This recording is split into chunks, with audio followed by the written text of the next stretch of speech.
Afternoon. I think starting a session soon after lunch is a bit challenging as people come in the direction of the meeting hall. I'm so glad that those of you who are here made it, and I'm sure that others will be joining you in relatively short order. The title of this symposium, so that you know you're in the right room, is Tackling Antimicrobial Resistance in Neisseria Gonorrhoeae, a need for comprehensive and collaborative approach. This is a topic which is, as you know, very timely. World Health Organization had major announcements just this week, which have received a lot of attention in the press. We've been challenged by the continued progression of antimicrobial resistance and the threat that there aren't an awful lot of great alternatives on the horizon to help us deal with this problem. So this symposium is dedicated to talking about the scope of the problem and some of the plans for moving forward. It's got a widely geographic representation, and we hope you'll find it interesting. Our plan is to have each of our four presenters make their presentations first, and then after they've each made their presentations, we'll ask them to join us on the podium for questions and answers. At this time, I'm going to go on and turn the podium over to my co-director, co-chair, thank you, Ranmini Kularathe, and from South Africa, and we'll get going. Again, thanks for attending. Ranmini? Thank you, Ned. It's my pleasure to introduce our first speaker, Massimo Ghidinelli from the Pan American Health Organization, and he will be talking about linking control and impact of antimicrobial resistance in Neisseria gonorrhoeae to the Global Action Plan. Over to you, Massimo. Thank you very much, Ranmini. Can you hear me? Yeah. It's coming. Right. So, again, good afternoon to everybody. I'm Massimo Ghidinelli. I work at the Pan American Health Organization, and I'm in charge of the area, the unit that deals with STI, HIV, and viral hepatitis. And I'm going to make this presentation on behalf of one of my colleagues who could not make it to the conference today. And she is actually Dr. Ramon-Pardo, and she is the focal point in the Organization for Antimicrobial Resistance, which I believe is a good illustration on the way and the collaboration that we maintain in PAHO between different programs and different areas of work. I'm going to take you quickly through the progress of reframing perhaps the topic of resistance to Neisseria gonorrhoeae within the broader perspective of antimicrobial resistance and the plan. So in this presentation, I would like to spend a few minutes to put you into the context of the antimicrobial resistance global plan, how this has been crafted, prepared, and how it has been really gone further up into the agenda of priorities for the organization. I will retake then a little bit on the specifics of AMR in Neisseria gonorrhoeae surveillance, and then I will illustrate to you a few examples of what we have been doing in the region of the Americas to realize this repositioning of the topic of resistance. Now, there are estimates which were published a few years ago, a couple of years ago, but with an extensive report to document and illustrate what is the impact in terms of mortality and economically of AMR in a horizon by the year 2050. And as you can see, the main burden of this impact, at least in terms of mortality, will be upon a couple of regions, Sub-Saharan Africa and Asia Pacific. It is expected, or it is predicted, that it will probably be linked one way or another to about 10 million deaths per year, a significant impact on GDP, up to 3.5%, and the astronomical global cost estimated. It's difficult even to figure out how much $100 trillion would be. That's the prediction. There's also a clear concept that AMR will be heavily impacting on the Sustainable Development Agenda. Here it is illustrated in its 17 goals, and obviously the health-related goal will be the first and probably the most to suffer, but certainly the impact of AMR is going to be spread over at least half of the areas of work defined by the SDG framework. Against this threatening in context and environment, in 2015, the World Health Organization presented to member states gathering at the World Health Assembly a global action plan on AMR, which was approved that year. And here in this slide, you can see the cover page of this document. Now, the global plan is essentially structured on 4 main axes with a cross-cutting issue in terms of raising awareness and alerting decision makers, providers of services, and many others around the relevance and the potential impact of the AMR. And then the 4 areas are actually to gain, promote, and distribute and share transfer knowledge, establish and strengthen surveillance and research activities, but also to optimize and protect the use of currently available agents, together with the development of new molecules and along with the development of investment case of economic arguments to support and to feed into the process. Finally, also to invest on infection prevention and control to further protect what is available.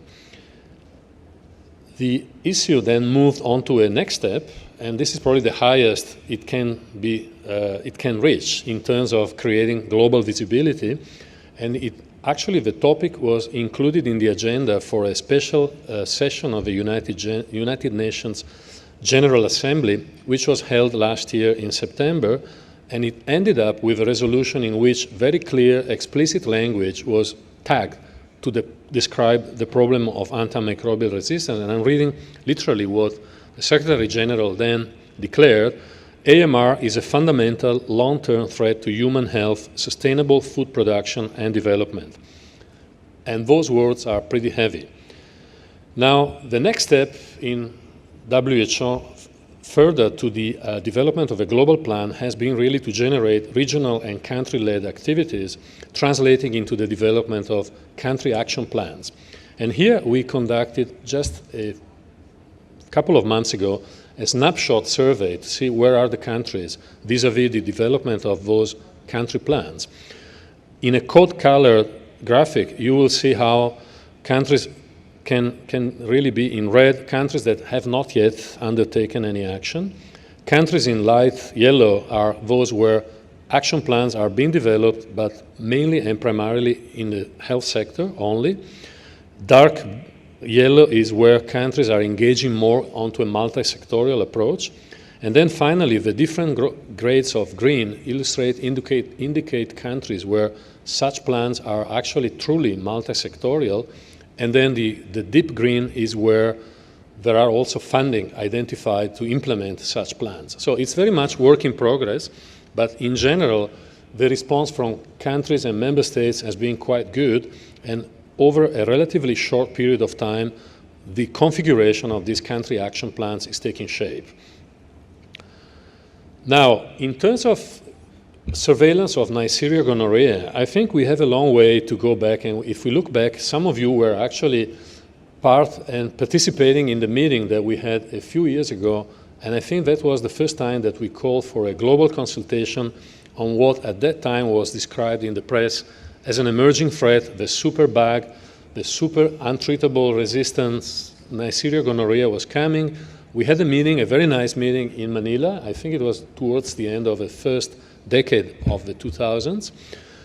That was followed by the issuing of an epidemiological alert, which is a fairly powerful tool that the Pan American Health Organization has at its disposal to alert member states about an emerging threat. That came in 2011. In 2012, the World Health Organization developed the first ever global action plan to control the spread and the impact of resistant Neisseria gonorrhoeae. And then that was followed in 2014 by a report which captured all available data and compiled into a global perspective. Needless to say, the issue of resistant gonorrhea is featuring pretty high in the STI strategy. that we just presented a couple of days ago in a session on Sunday.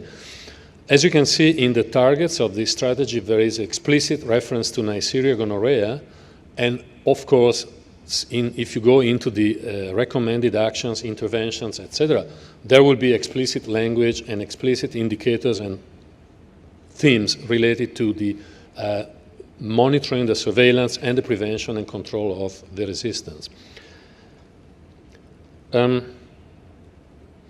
As an example of what we have been doing, capturing and building upon the global strategy, we passed last year in September a 2016-2021 regional plan of action for HIV and STI. And as you can see in those circled indicators, the topic of adapting STI guidelines to the recommendations, to the updated recommendations of WHO, and investing on surveillance and monitoring of the resistance of Neisseria gonorrhoeae are very much elements that feature pretty high in our regional plan.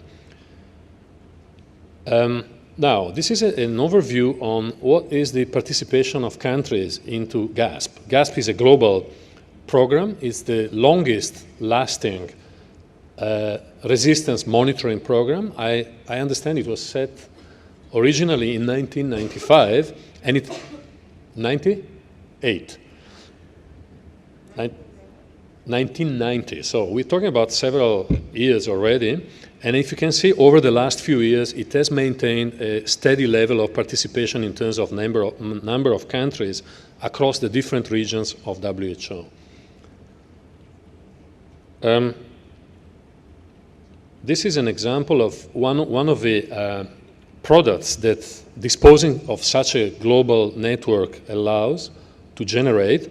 The focus of the GASP has been lately reduced to three main areas: first-generation cephalosporins, azithromycin, and ciprofloxacin. And you can see across this table, we have been able to summarize what are the levels of either decreased sensitivity or increased resistance to those agents. It doesn't move without challenges, but let me quickly summarize what are the major challenges to GASP to date. First, we haven't been able to really generate a massive participation of countries. It is stable, steady, but it's still relatively limited. There's a difficulty to standardize and generate data that are fairly comparable, particularly in maintaining that concept of hitting a threshold or defining the threshold of 5% of resistance, beyond which we know action needs to be taken in terms of correcting national guidelines. There are issues with the representativeness of sample sizes, because not all countries can really contribute the equal number of isolates. There's clearly a difficulty related to the widespread use of syndromic management, which impacts and limits the request of laboratory backup and investigation. And recently, and including in some developed countries, the use of nucleic acid technologies limits really the use of microbiology techniques. There are also variability in the methodology. Not all countries use the gold ideal standard to define their patterns of sensitivity or resistance, and there we see the utility of WHO reference panels, which are available and distributed in order also to standardize external quality assurance systems. There are issues with the quality and the quality of generating data, and overall the capacity of laboratories, the ability of countries to translate their findings into early warnings for a timely utilization of emerging trends or emerging new patterns of resistance.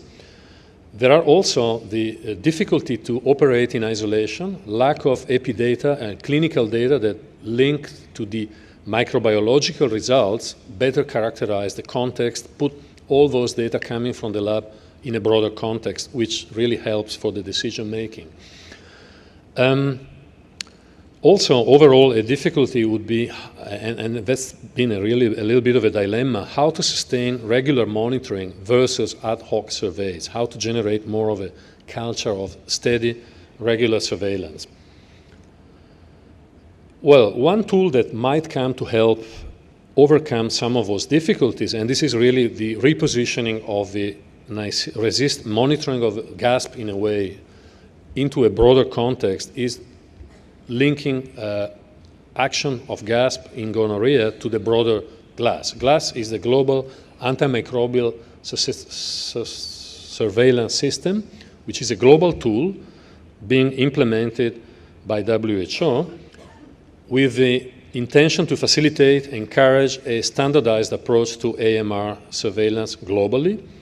It clearly comes to help the implementation of a global action plan, and it combines a mixture of information coming from the patient, clinical information, demographic data, laboratory data, and broadly speaking, epidemiological data. That should really be the perfect synthesis and summary needed for further action and translation into measures. And the tool has been implemented over the last few years. It includes a very interesting information flow. I think for the sake of time, I won't go into details, but as you can see, it really links all the way from the patient side, all the way up to the global level, and at the same time, it would hopefully generate the possibility to have reports at the site level, at the national level, and then finally at the global level. 9 pathogens have been prioritized for use in GLASS and overall in AMR, and luckily Neisseria gonorrhea is one of those, for the time being isolated from urethral and cervical swabs only, but it is possible that that might be reconsidered in the near future. These are the antibiotics that have been also prioritized for testing and for consideration. And as you can see, it's a little bit of an expansion of what GASP has already been taking care of for a long time. Interestingly, in these slides and in the few seconds left, I will try to walk you through how is the transition between GASP into the GLASS going to occur.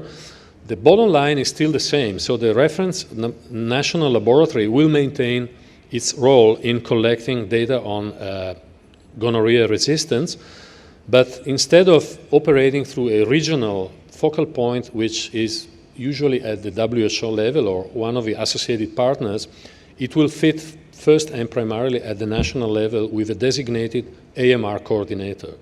That would allow a first analysis, data quality control on data, and then further data will be forwarded into the GLASS platform up to the global level. I need probably to skip the next step. I just wanted to conclude by saying that another strong element where we see the necessity to strengthen surveillance is in the context of the new treatment for gonorrhea, the new project, the new joint venture between WHO and the NDI, of which we also heard on Sunday, towards the development of new agents, new antimicrobial agents against Neisseria gonorrhea.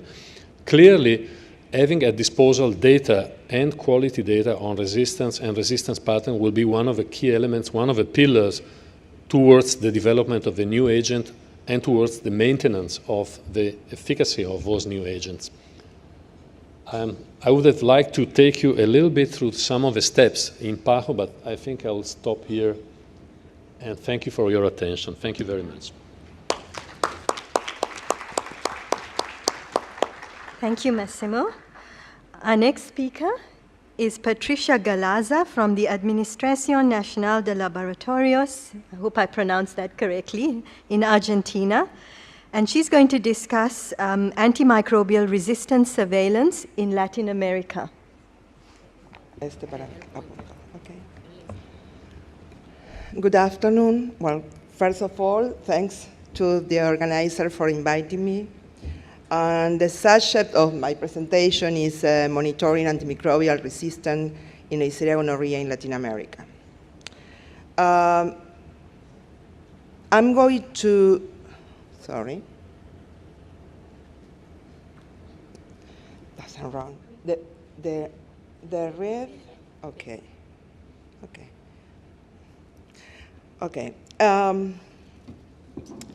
I'm going to talk about the Latin America. I divide my presentation in 3 parts. First, I will focus on some key facts about a quality control program. Then I will give you an overview of surveillance of some specific countries.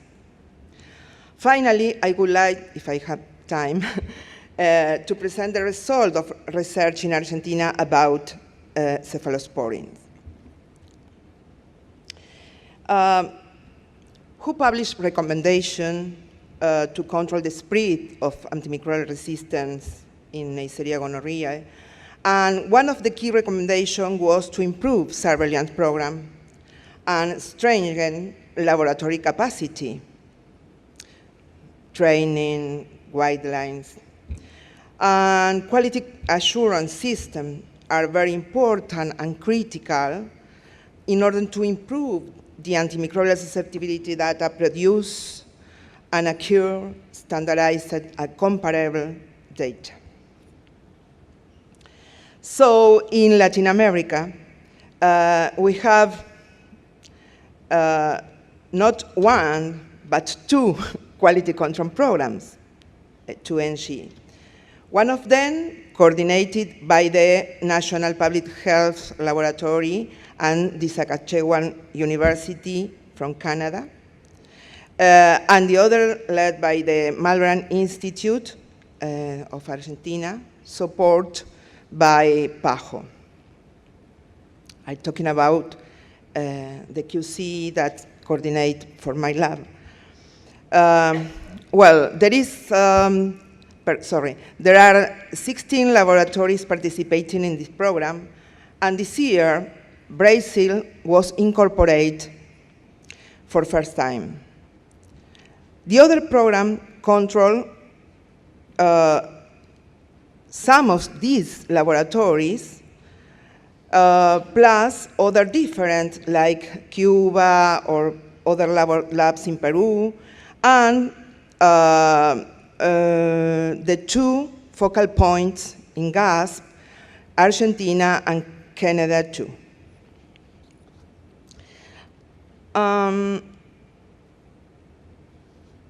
The program started in 2013 and has analyzed the capability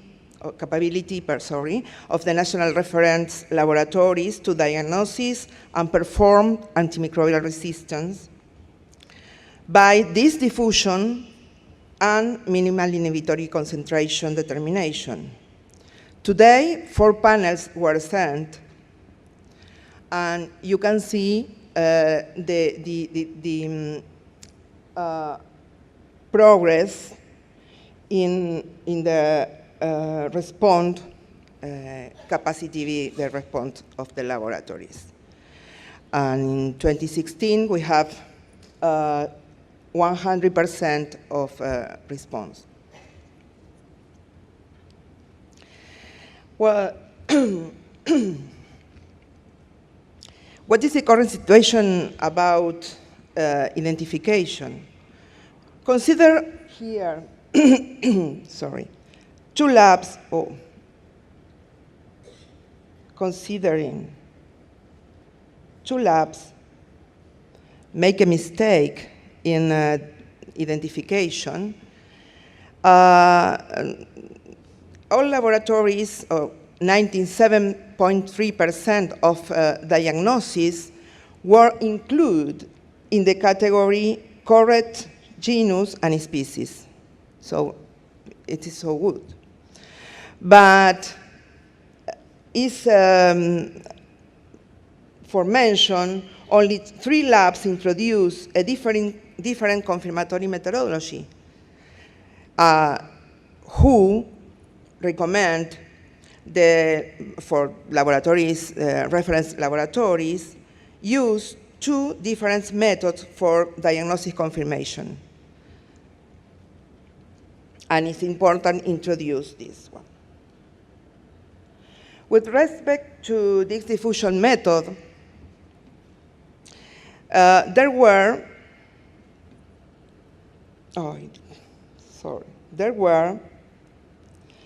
31 minor, 2 major, and 3 very major discrepancies.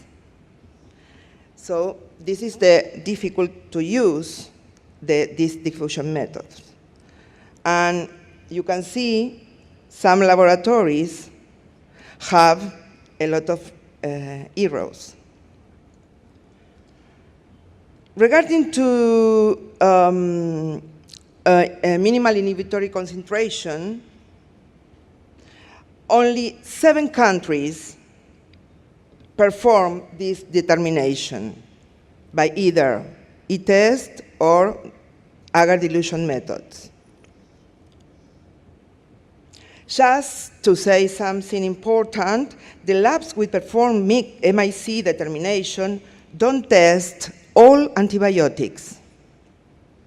As you can see, we have 6 for ceftriaxone, 3 for cefixime, and 5 for azithromycin, which is a really, really poor problem. And this table comparison all MIC results obtained for each participant laboratories with the results of the MIC modal values. The goal of our first stage, first period in the quality control program is range 90% of concordance. So you can see the overall agreement of MIC results between 8 laboratories, including our lab, including the coordinator laboratory, was 19%. So this is good. In this other table, you can see the comparison of all MIC results obtained for all laboratory participating with the result of the modal values of each antibiotics test. And the overall was 90% too.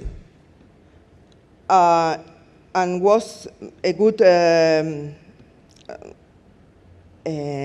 performance for ciprofloxacin, ceftriaxone, and azithromycin. Okay. So continue with my second part. All data information have 2 sources in Latin America.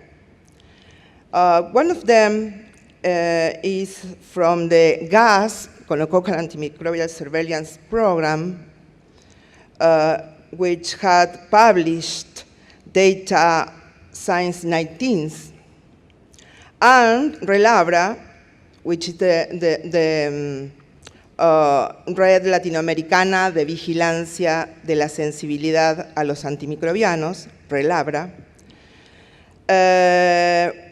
which incorporates the surveillance of resistance to Neisseria gonorrhoeae in 2005. So you can, the all publication, which is the data, and the other ones is informed.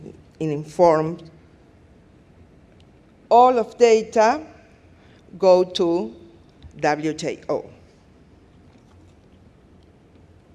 Well, the total number, between 2005 and 2015, a total of 15,000 isolates were tested for antimicrobial susceptibility by 16 countries in Latin America and the Caribbean.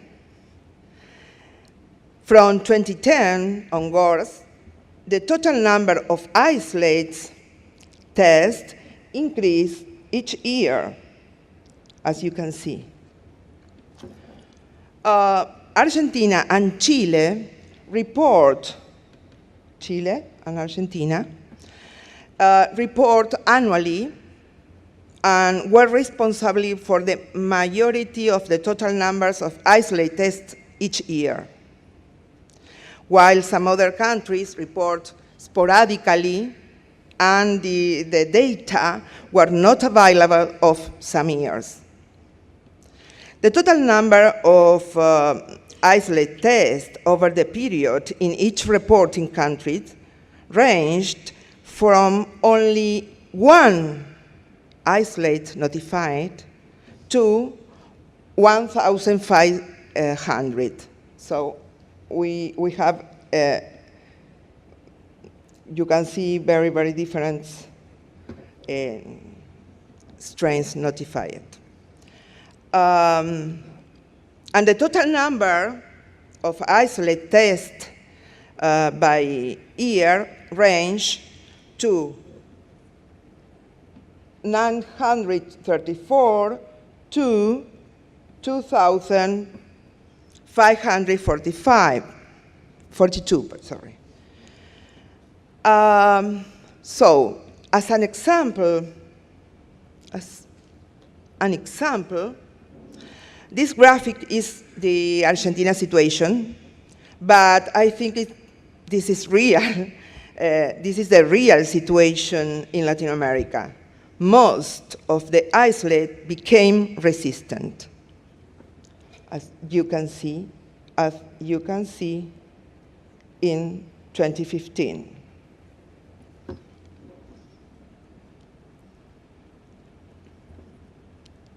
Sorry. Okay, this is the graphic for penicillin resistant isolate. As you can see in this difficult graphic, we have evidence of lack of data in some years. Some countries notify sporadically, and the other point is the different methodology used for the countries. In the future, we will consider only above 30 isolate to make percentage according to CLSA guidelines.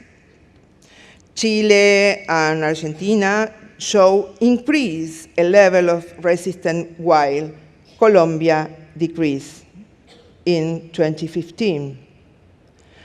When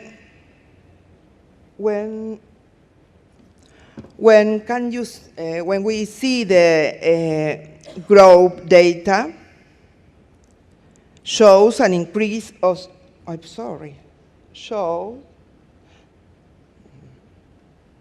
an increase of, no, sorry, this one. Well,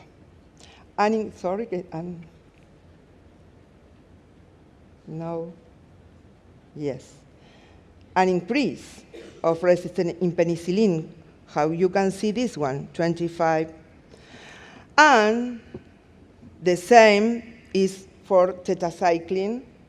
So you can see the lack of data for some years. And, but some countries, Argentina, Colombia, Dominican Republic, have showed the detection to increase in tetracycline resistance. If you can see the graphic cropped, there is a little increase in a resistance of tetracycline. Maybe I show you what happened in Argentina, because except in Uruguay, countries in Latin America do not perform detection of TRNG by molecular biology. So we detect this point. In Argentina, an increase of PPNG isolates was observed since 2010, range 9, here you are, to 41. That is incredible because level of resistance remain below 20% since 19th. So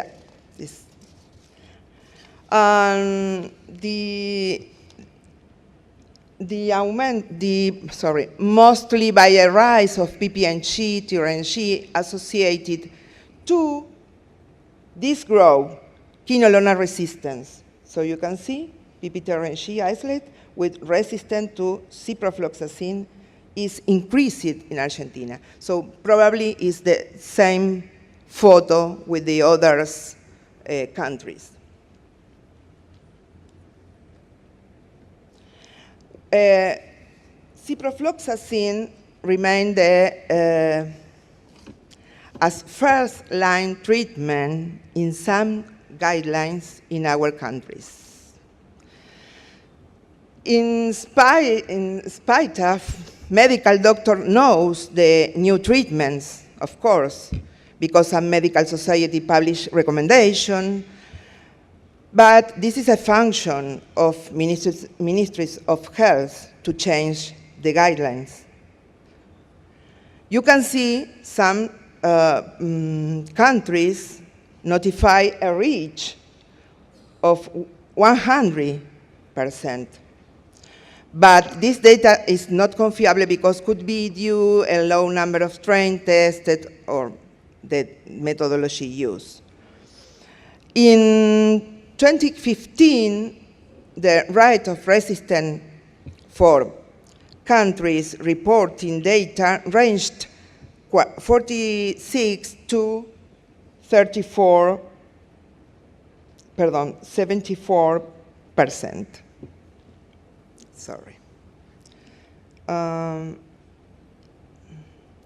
If you look at the aggregate data graph, you can see the increment of resistance in the last year. Well, the most important thing, oh, I'm sorry. I make a mistake with this slide. The more important thing is that azithromycin show levels of resistance below to 5%. But in the last year, it's noted an increase of isolate with MIC within 1 microgram per milliliter, which is the break point to resistance by EUCAT's guideline. As you can see here, this is aggregate graphic for Chile, Argentina, and Uruguay. But the other thing that is very interesting to note is Chile notified 5 isolates with high-level resistance, 2 in 2014 and 3 in 2016. Remember that Argentina notified this kind of isolates in 20s and published the new mutation in this resistance in 2009. Since then, this kind of resistance didn't appear. So look at this.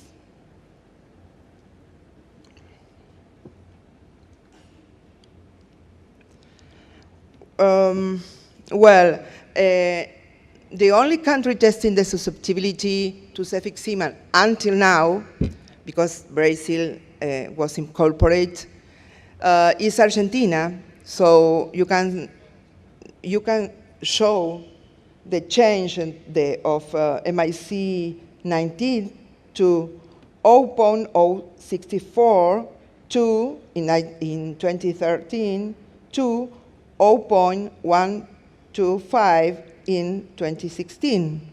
So you can see the slope.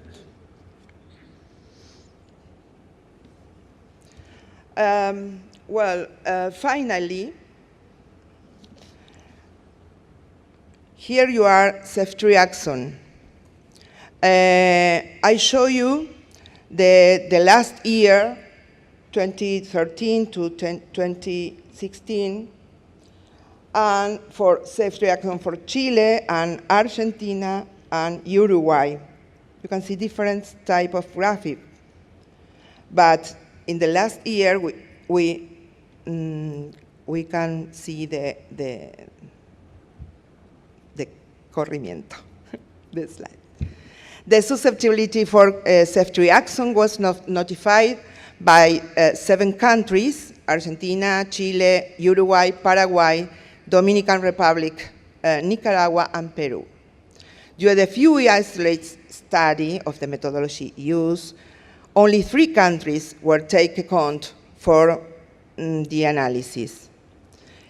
In this period, overall 23 isolates with ceftriaxone MICs major and equal 0.125 milligram per milliliter were reported, but 2A2 isolates with MIC major and equal to 1 milligram per milliliter, which is the other breakpoint, was notified. Terminé. Just the last one. Just the last one. So some countries, particularly like Peru in 2015, notified 7 isolates, but you see the resistance of this isolate is 7747, and for cephalosporin, reduced susceptibility notified 5 to 7. And Brasil, which present a poster, which studied 5 regions, notified the resistance to ciprofloxacin 47 to 78%, and 1 isolate with all high-level resistant to cephalosporin. So, well, I'm finished now. Thank you very much.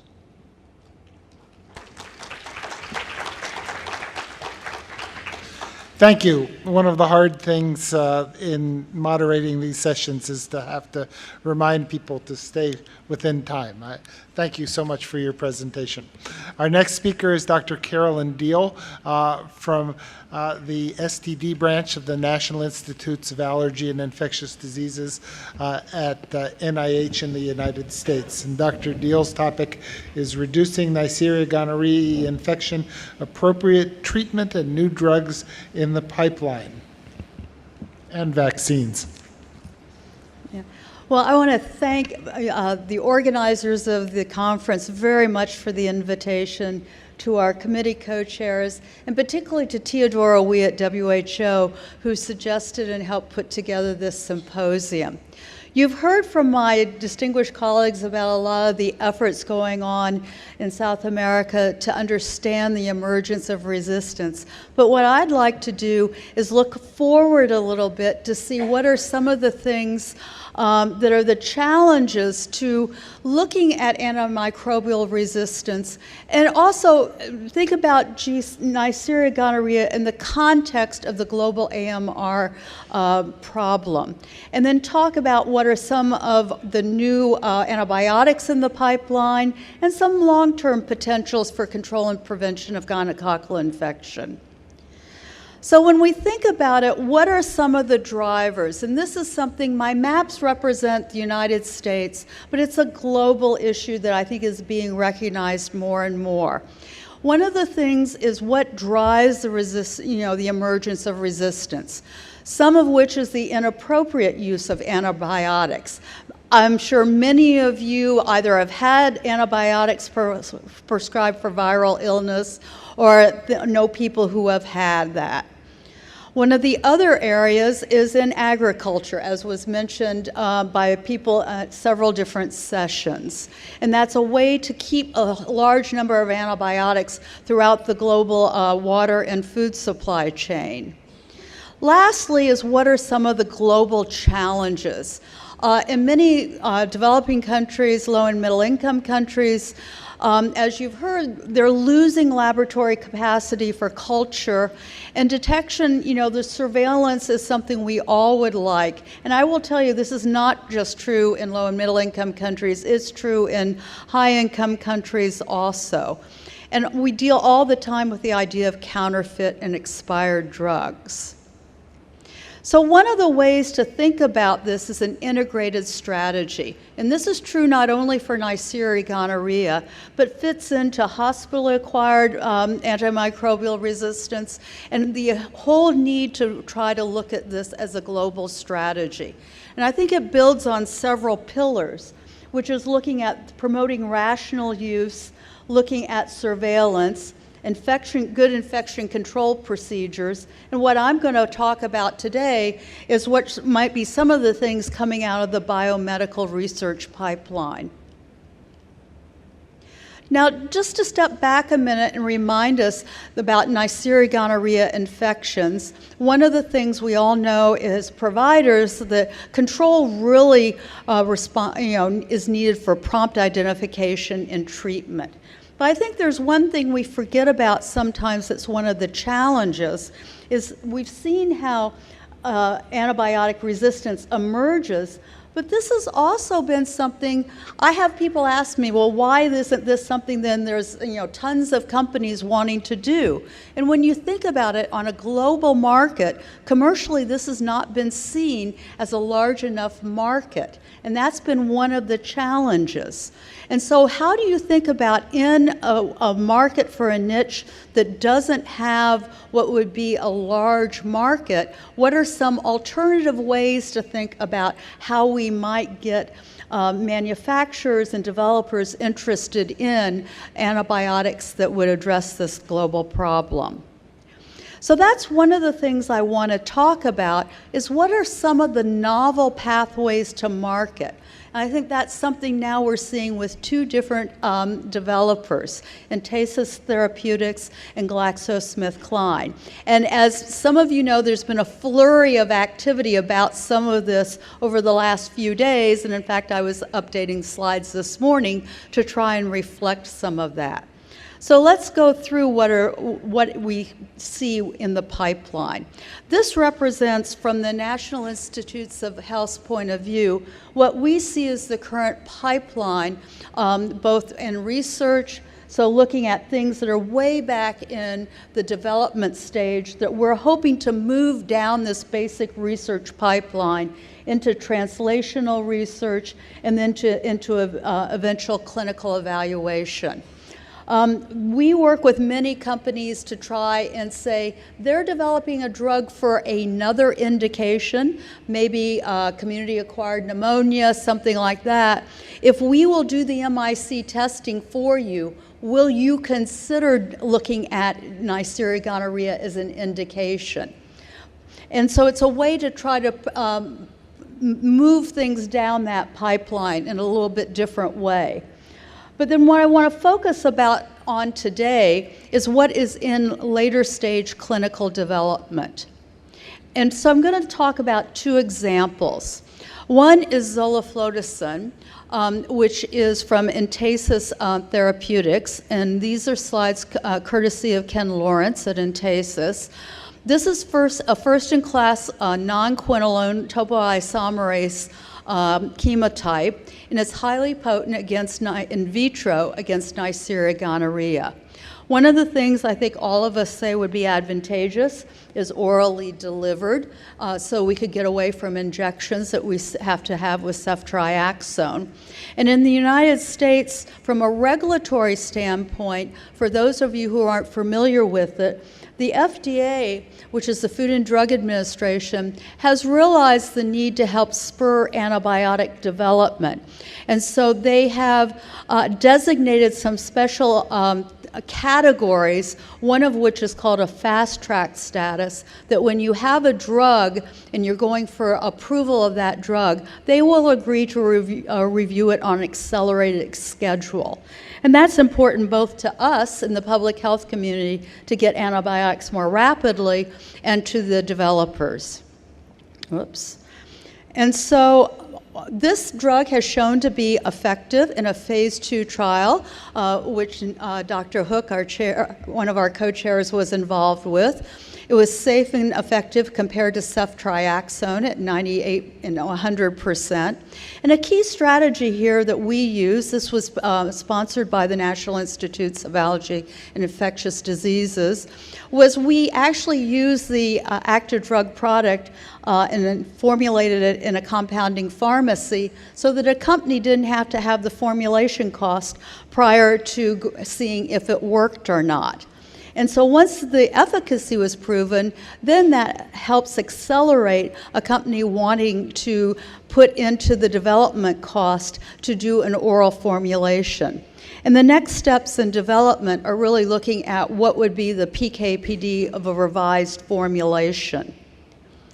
Now, I think what everyone has seen, which was announced on Friday, or if you haven't, let me fill you in why there's some excitement.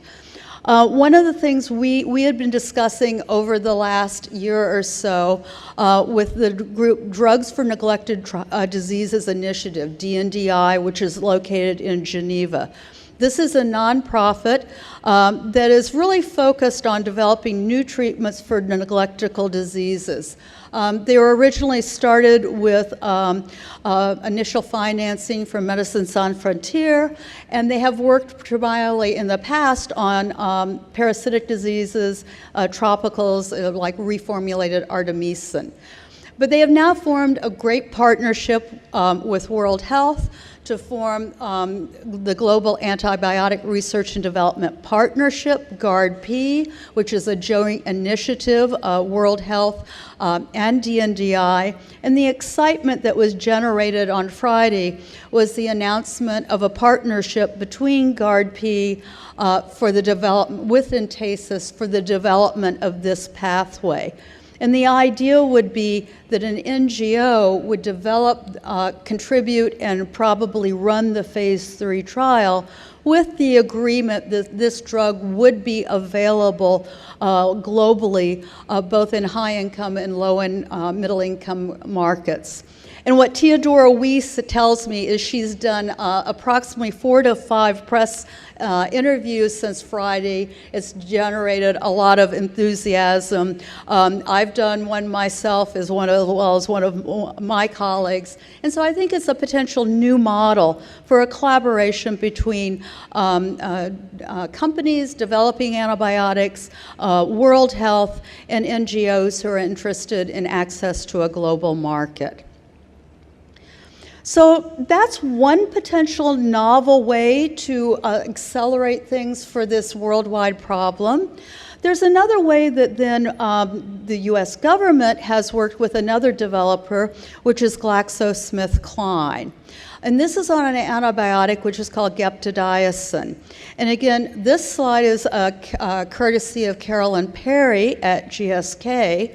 And this is a new class of antibacterials also, triazophylamine, which I probably did not pronounce correctly, so talk to our GSK colleagues who are here, which also targets DNA gyrase, but it is a new novel class also. And so one of the things here is this was originally developed in the United States as a biodefense agent. 10 years ago, when we had the anthrax attacks, a little over 10 years ago, in the Washington, D.C. area, the U.S. government realized there was a need for drugs for treating plague, anthrax, tularemia, and to have a potential stockpile for that. Those present some challenges. You cannot do a typical efficacy trial. And so there is what's now called the animal rule in the United States, where based on efficacy data in an appropriate animal model, you can show efficacy of the antibiotic, but then have safety in humans. And so this was partly funded by the Department of Defense and BARDA, which is the Biodefense Advanced Research and Development Agency, with the idea it was developed for biodefense, but then you could have use for future commercial applications for something like urogenital gonococcal infection or urinary tract infection with a limited distribution. And if you were here yesterday afternoon, Etienne Duman from GSK presented the results of their phase 2 trial, which also showed greater than 95% efficacy at both their lower and higher doses. And so we've been partnering with GSK on discussions on how they would design the phase 3 trial and looking for ways to approve this drug for the gonococcal indication. So here you have a potential other pathway to marketing where you're taking antibiotics that were developed for one set of infections that were not public health, but then because of partnering with a company, you can consider them for a public health indication. So that's one of the ways in the United States we've been trying to advance and interest our partners in the pharmaceutical company in working on this area that's so important to all of us. And so this is what we're looking at for current antibiotics in our pipeline. If something is at a phase 2 trial for treatment, we could be potentially looking at a phase 3 trial initiating in several years with a horizon for licensure, say in the 2020 to not far off from that horizon, which is what we're aspirational for. But I think then the last thing I want to talk about for the future that everyone I think is very excited is the publication yesterday. The embargo was released on the article last night at 6:30, that the potential effectiveness of a Group B outer membrane vesicle vaccine that was targeted to Group B meningococcal infection. This was during the last epidemic of meningococci B in New Zealand. And in a case control study at a public health clinic, people who received the vaccine showed no decrease in chlamydia infection, but a decrease by about 33% in gonococcal infection.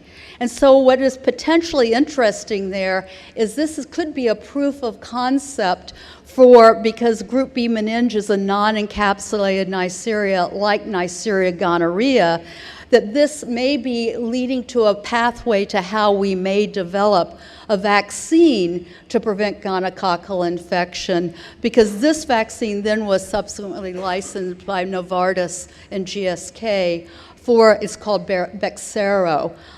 That is the future from the outer membrane protein used in New Zealand. So we're hoping this is a proof of concept for a vaccine so that as we move forward, what you can have is antibiotics in the pipeline with a strategy to licensure that would fill a critical need. But due to the long history of resistance, you want a strong pipeline, and I think long term, we all would love a vaccine. So thank you very much. I appreciate you giving me opportunity to have our approach presented today, and we'll look forward to questions later. Thank you very much. Thank you, Dr. Deal.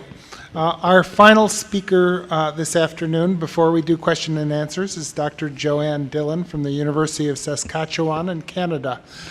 Before Dr. Dillon starts, I should tell you that this is her second talk today, because just about an hour and a half ago she received the American Society for STD Research, the ASTDA, Lifetime Achievement Award for her stellar work in following detection of gonococcal antimicrobial resistance for many years. So Joanne, congratulations and thank you. Dr. Dillon's talk is entitled Identifying New Techniques and Approaches for Detecting AMR in Low and Middle Income Countries. Joanne. Thank you very much for inviting me to speak at this session. And I agree with you that meningococcal B, I got it on Twitter last night, and I was very excited about that. So the objectives for this talk are to give a background for changing antimicrobial resistance in Neisseria gonorrhoeae. I'm going to discuss some of the established methods of AMR surveillance, the challenges, some new methods, and even methods linking phenotype or biomarkers and AMR. And finally, I'm going to talk about new approaches for detecting antimicrobial resistance and their usefulness and future usefulness in low and middle income settings. And that'll include the PCR analysis of individual resistance loci with DNA sequencing, point of care testing, and whole genome sequencing. Antimicrobial resistance is a global health priority. It's gotten a lot of press this week thanks to the leadership on a paper by Theodora Wee and colleagues. And this slide outlines the problem. Basically, these colored bars represent different classes of antibiotics. The numbers inside the bars actually indicate years to resistance, and the number on top indicates the year resistance was first reported. We have resistance described to every class of antibiotic, and the issue is that you can have multiple resistance to these antibiotics in any given strain.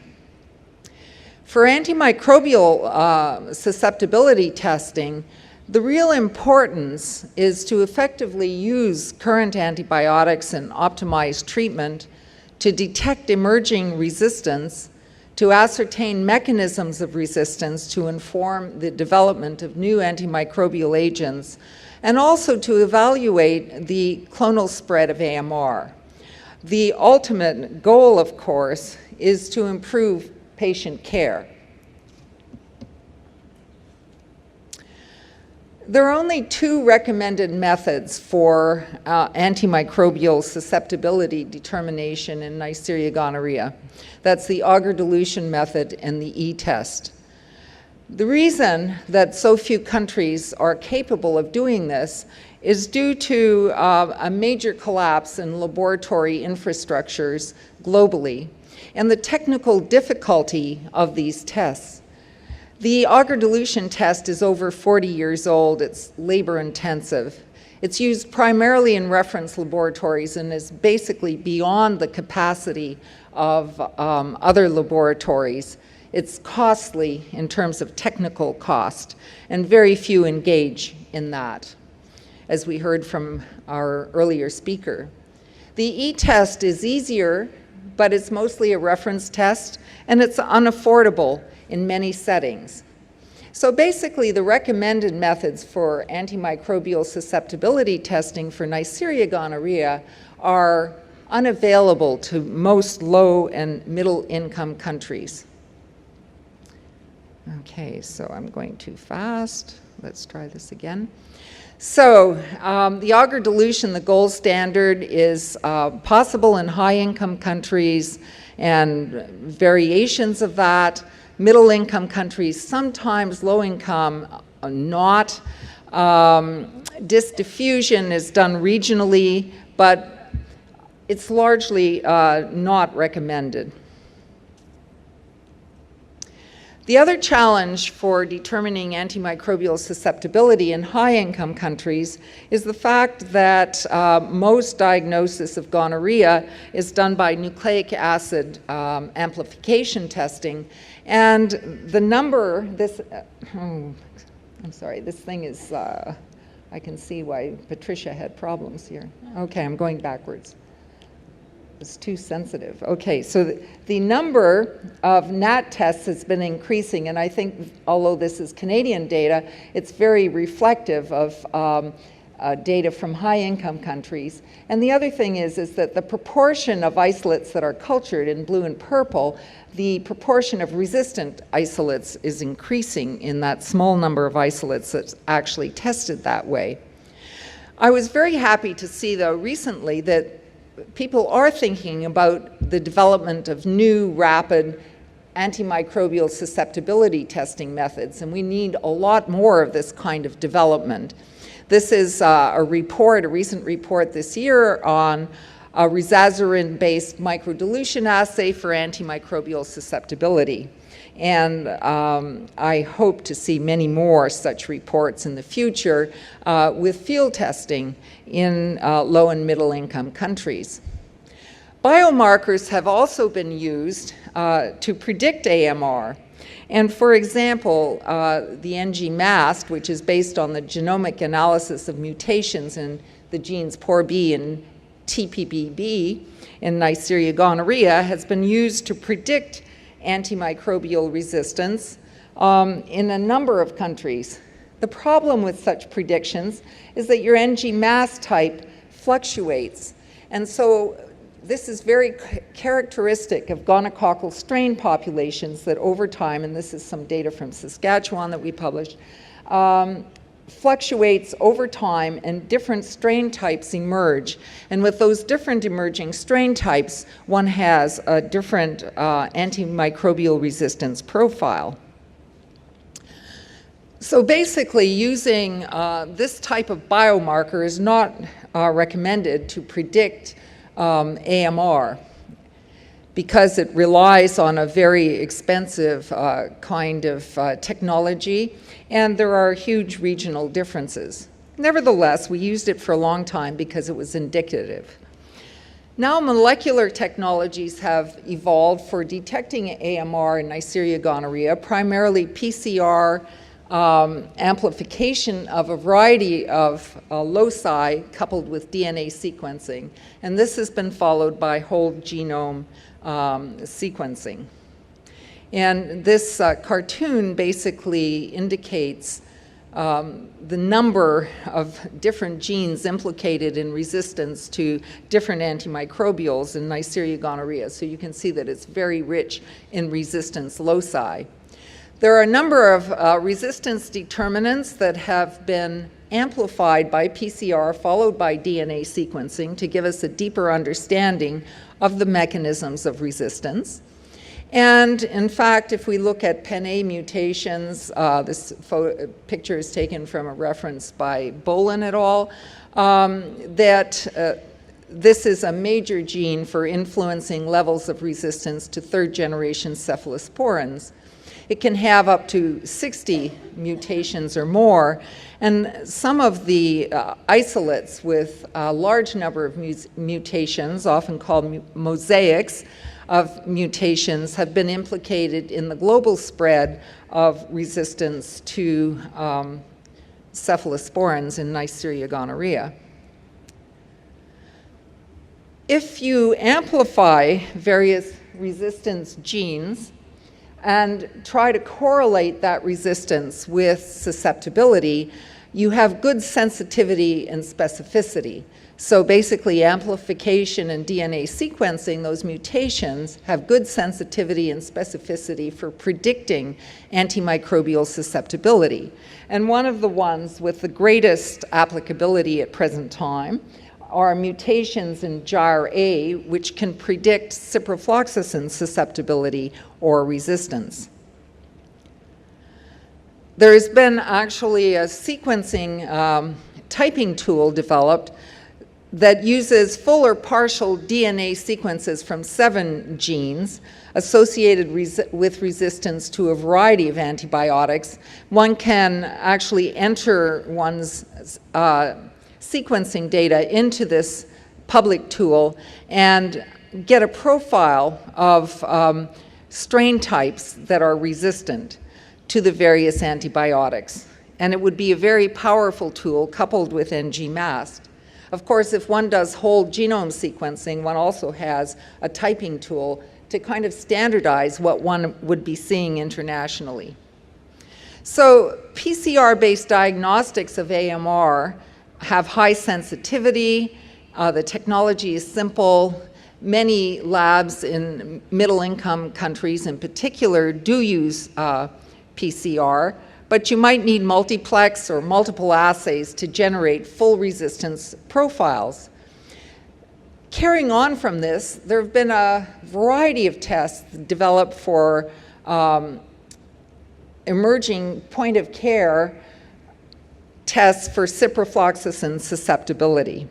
And one of the greatest assets of this is that the wild type of gyrase A absolutely predicts susceptibility to ciprofloxacin. In other words, wild type means there are no mutations in there.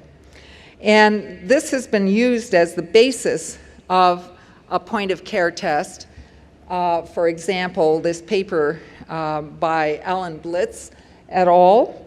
Used a PCR test in a clinic to ascertain ciprofloxacin susceptibility and whether a patient should be treated with ciprofloxacin or not. Based on this test, which proved to be very good and accurate, the use of ceftriaxone actually decreased. I think there are many possibilities to evaluate new point-of-care tests, including for penicillin susceptibility, because regions of the world, some areas of Canada, Australia, and probably other regions that we don't know about, have exquisite susceptibility to penicillin, ciprofloxacin, and perhaps other older antimicrobials. And a point-of-care test would be absolutely perfect for patient management in those cases. This also points to the exquisite susceptibility of a PCR test for ciprofloxacin, where basically your melt curves completely distinguish susceptible from resistant isolates. And not only that, those wonderful WHO reference strains can be distinguished as well. For whole genome sequencing, we've had a lot of reports, and this has been a fabulous meeting for the emerging technologies that we are going to be using in the next 5 years, I think. These are disruptive technologies in terms of what's happening in the clinical laboratory. Right now, there are a limited number of whole genome sequencing studies. They've been limited to large laboratories with good infrastructure and good budgets.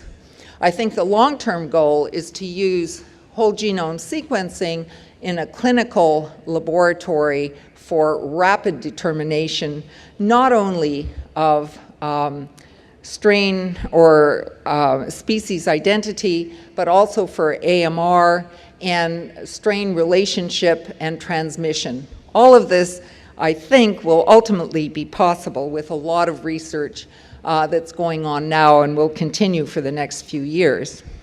The number of sequences that are assembled, and assembled is an important word, is, well, it's increasing dramatically. And I guess the objective is that ultimately we'll probably sequence almost every strain that we get. This whole genome sequencing, in this case, we had a study in which we used whole crude genome assemblies of a limited number of isolates from Saskatchewan. Not only did we determine some of the phylogeny, in other words, 2 major circulating clades, but in actually looking at the antimicrobial resistance background, we ascertained a high background of tetracycline resistance and could actually track the introduction of novel resistance determinants within the population, such as resistance to azithromycin and ciprofloxacin. There have been a number of studies that have looked at the phylogenomic heterogeneity of Neisseria gonorrhoeae. I've just indicated one here with Jonathan Grad, his study here with American isolates. Magnus has reported on this and gave a very elegant talk just a little while ago. This is from a Canadian group, which basically characterizes the clades of cephalosporin susceptibility in Canada, collected over a period of time, correlates it to things like NG-MAST, mutations in various genes and so forth. So what you can see is a rich array of information. Once we start collecting global information like this, we'll start to see differences between countries. Jonathan Grad outlined some differences between Canada and the US with respect to azithromycin or macrolide resistance. We definitely notice differences in cephalosporin. And I think only by collecting this kind of data and actually using it for clinical practice can we then appreciate what's going on at a population level in the gonococcus. And I think we're all moving to this, aside from the fact that we're going to use these technologies clinically. The other great achievement that and needs to be duplicated is that you can actually use whole genome sequencing to predict the MIC for Neisseria gonorrhoeae, a very nice paper recently published by David Eyre et al. And in fact, for a variety of antibiotics, there was very good correlation between the MIC and the genome prediction of resistance. I think this is a real breakthrough and will help us in the future to use molecular technologies in low and middle income countries.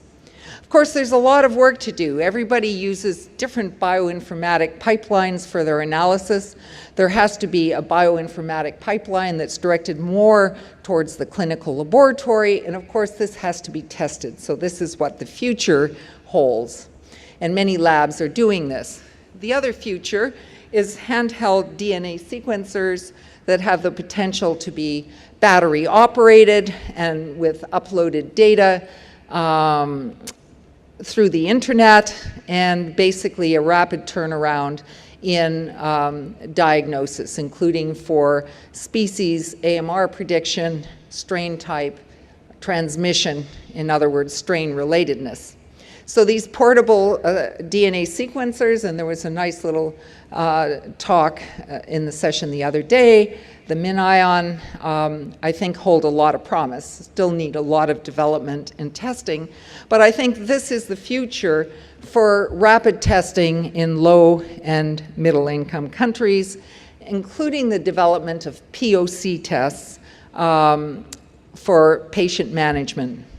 So most low and middle income countries have good technical capacity for performing PCR and eventually low-cost whole genome sequencing. Standardized molecular testing for GC-AMR would not require culture, which is a major problem right now. And in fact, with some good technological advances, may be simpler than MIC testing. The cost of whole genome sequencing is decreasing. It's becoming smaller in terms of the equipment use, probably won't require electricity even at some point, so it becomes in fact a point of care test almost.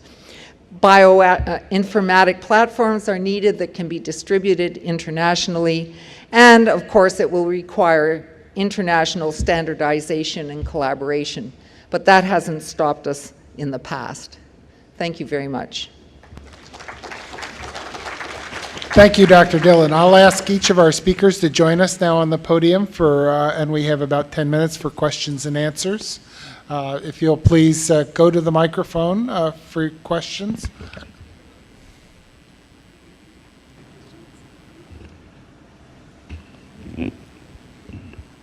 Taking the speaker's prerogative, I'll start and perhaps ask a question of Dr. Deal. Dr. Deal, do you think that as we develop new drugs, it's important to have antimicrobials that are effective at all sites of possible infection?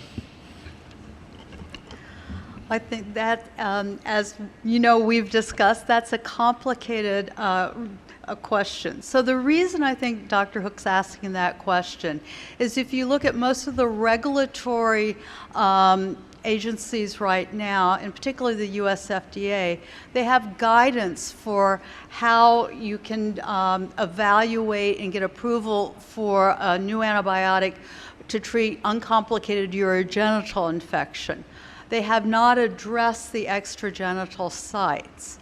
And so I think there's two different considerations to that question. what is a straightforward pathway to licensure for the antibiotic, which is clearly the uncomplicated urogenital sites. But then the second question is, what is the real public health implication of the extragenital sites? And I think that's one that still there's a lot of outstanding questions about. And I think that's one, as a public health community, it would be great for all of us who are developing new antimicrobials to hear what your thoughts are on that particular area. Because in the clinic is really, if you interrupt the urogenital infections, will that help stop, the epidemic of a lot of gonococcal infections, or do we need to be only concerned about some of these extragenital sites in special populations? So I think it's an outstanding question, public health-wise, but a clear, straightforward answer for development of new antimicrobials. But others may have, that is certainly an outstanding question. Thank you. Please go ahead and ask your question. Oh, Introduce hi. yourself first. Oh, hi, I'm Brad Stoner from St. Louis, Missouri in the U.S., and outstanding talks by the panelists. I want to thank you. Questions primarily for Dr. Deal and Dr. Dillon. A lot of interest in finding new antibiotics, but what about recycling old ones? And I mention that in the context of, in the United States, gentamicin has now been resurrected as a treatment for gonorrhea. And has there been any thought towards looking at some of these older drugs, spectinomycin and others? Thank you. I think that's a great question, because we're actually developing data, and I just talked about it previously, that shows that there are pockets of the world where older drugs could be used, and they are being used, for example, in Australia. Right now, there's tremendous pressure for everyone to use the same regimen. So it would require a tremendous amount of surveillance, in fact, to make sure that the drug was effective. But I think with some of the new molecular technologies and the rapid turnaround, that it's entirely possible. So I would like to change our diagnostic paradigm, actually, for surveillance to include possibilities like that. Yeah, and I would agree. I think that's one of the reasons Joanne mentioned in her talk, the evaluation of potential point-of-care test for determining susceptibility to ciprofloxacin. That certainly would be a straightforward antibiotic to think about in the right geographic locations to be able to utilize. And then we have considered, I think, certainly several years ago, we, in collaboration with our partners at the CDC, evaluated gentamicin, azithromycin, and genfloxacin and azithromycin as potential salvage combinations. So I think there's growing interest, and certainly in discussions with Teodora, we at World Health, I think there's a global interest in that. And I don't know if either Massimo or Patricia would like to comment. Well, I totally agree with your views, and I think I just would like to reiterate how in the panel, in the list of antibiotics included in the glass, actually some of those old agents have been already included, including gentamicin, as you referred to earlier.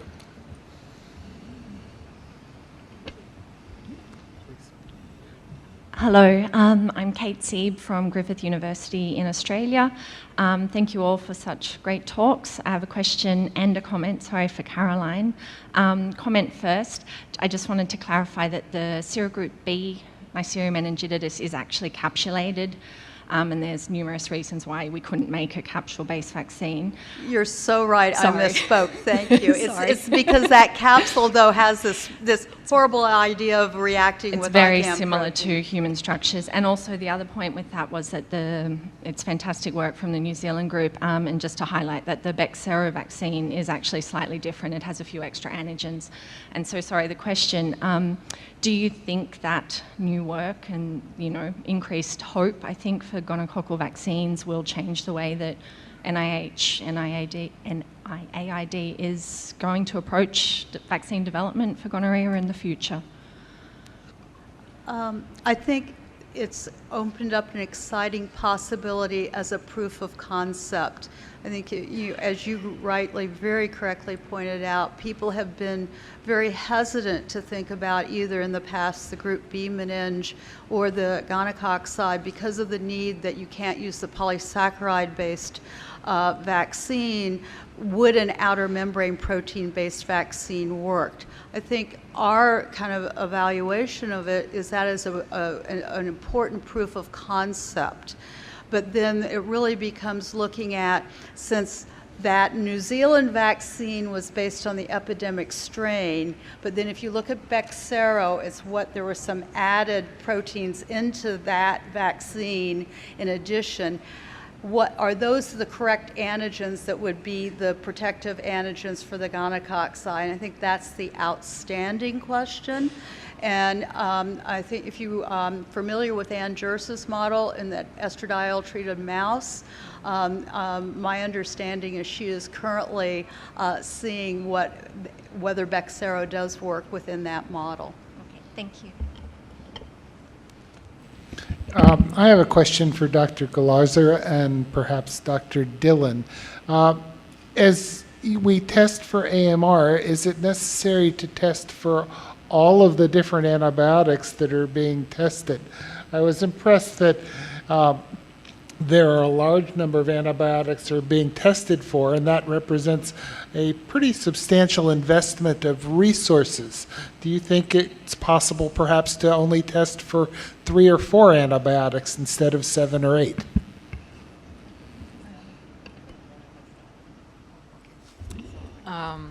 Patricia says she didn't get the question, but I'm sure she can. Do you think you should just test for like 3 instead of that's what he's asking? Okay. Yeah, I think it's a real possibility to do that. My only concern is that I think there should be sentinel sites so that we don't lose information, particularly from the point of view of recycling older antibiotics, having pockets of susceptibility to older antibiotics, and so forth. So we don't want to lose information in the interests of sort of pure economic drivers. But you're quite right, and I think the recent WHO recommendations recommend a smaller panel as well. Could I ask a question, please? We've all seen the large data gaps, particularly in sub-Saharan Africa, and while molecular testing is the way forward, many of these labs do not have the capacity, the sophisticated equipment, the scientific expertise that is needed for molecular testing. Can we not facilitate the procurement of e-tests at a reduced cost, or provide them with a standardized protocol for disk diffusion testing methodology? I was interested to note that the Latin American countries had problems with disk diffusion and that particular methodology, but I think it's the way forward for some of the countries in sub-Saharan Africa. The disk diffusion is not recommended method, but in Latin America, some countries use, so we need evaluation and hope that change this methodology for other. And for example, e-test is better, but it's too expensive for us countries to use. Yeah. So we approve another antibiotic like gentamicin in some study for recommend usually syndromic management, but the situation is complicated. Thank you. All right, yep. Thank you. Thanks to all our speakers for the great presentations, and thanks to the audience for your active participation. That concludes a very successful session. Thank you. Thanks. The coffee break will begin now, and we'll resume with the plenary sessions in half an hour.